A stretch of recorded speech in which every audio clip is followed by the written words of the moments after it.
Well, I was driving down the road to Mount Saint Helens, went through Kid Valley, and had to stop.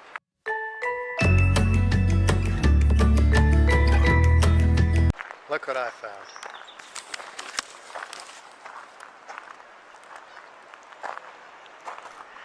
At the end of the video for Crescent City, California, I showed a silhouette of Sasquatch. Well, this is Bigfoot. I guess his twin cousin. The Sasquatch is made of cement and ash. It stands about 20 feet. It was started in the early 1990s.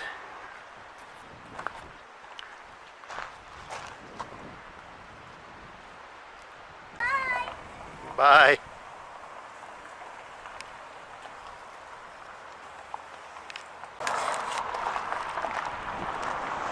Bigfoot, what can you say?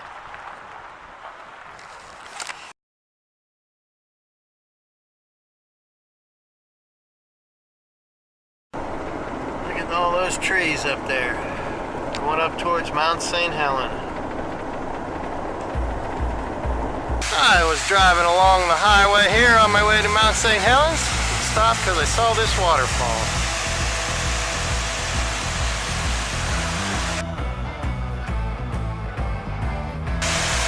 Pretty neat. Look at the view I have up here.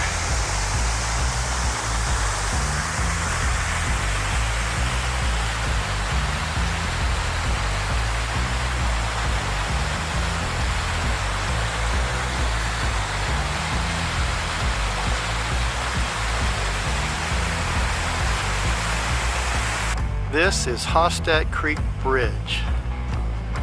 And right now I'm on the edge of the blast zone. The eruption of Mount Saint Helens occurred on May 18th of 1980. Triggered a huge landslide.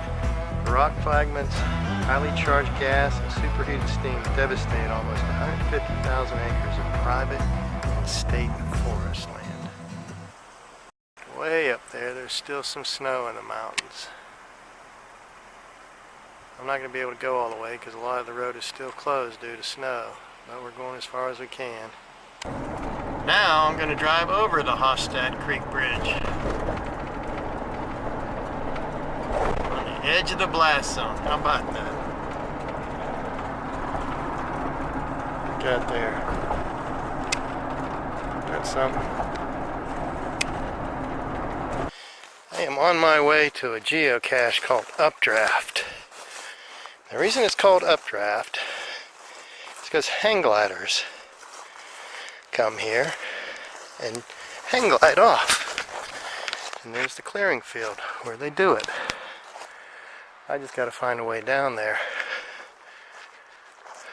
I thought it was pretty funny. In the description it said watch for flying people. Made me think back to maybe I was at Area 51. But this is the clearing. Another great thing about geocaching, if I hadn't checked my phone and looked, I would have never found this place. And I would have never seen the view. And I found the geocache. It's in need of big time help.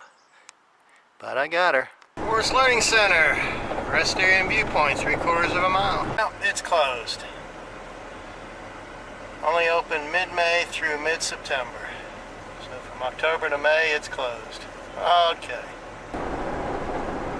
This is Bear Creek. Bridge going over Bear Creek.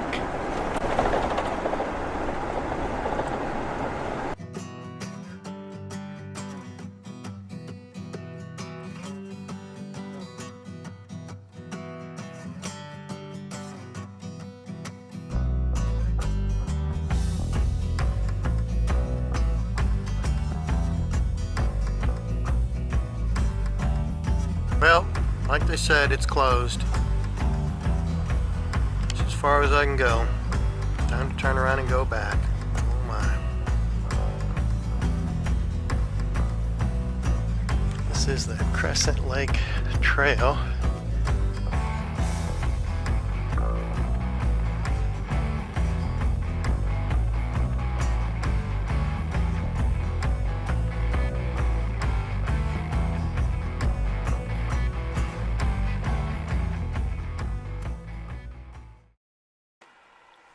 This is where I'm at. I drove to here and it's closed, so I can't go down into this. This is all closed. Probably because the snow hasn't receded yet. But that's where I'm at.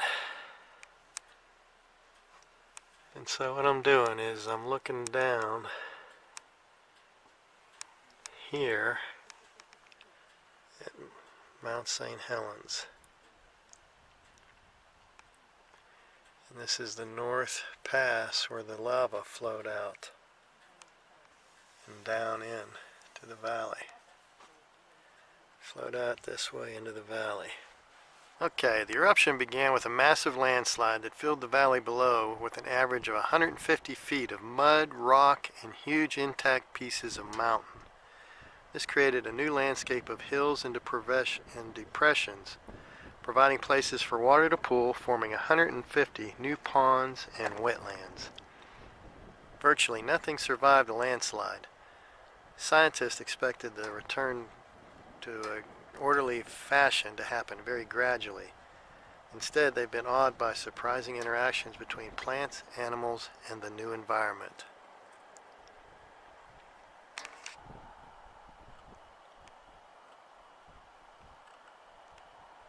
From this angle, that's Mount Saint Helens right there. Because this is north. This is the north face of the mountain that blew away. Castle Lake, the north face of Mount Saint Helens that blew down and came around here. Castle Lake.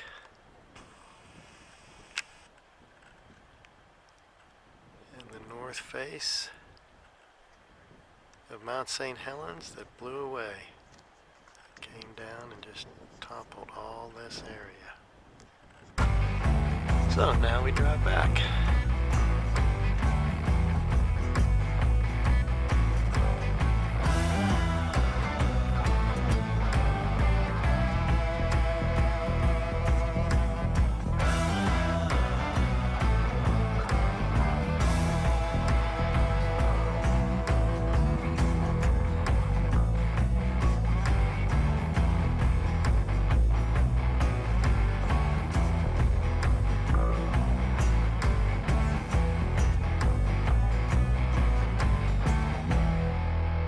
Basically, I can go 12 more miles up the road and that's it, and that's probably the closest I'm going to be able to get to seeing Mount Rainier, so we'll check that out. Hey everyone, hope you're having fun. I am, and you should be too.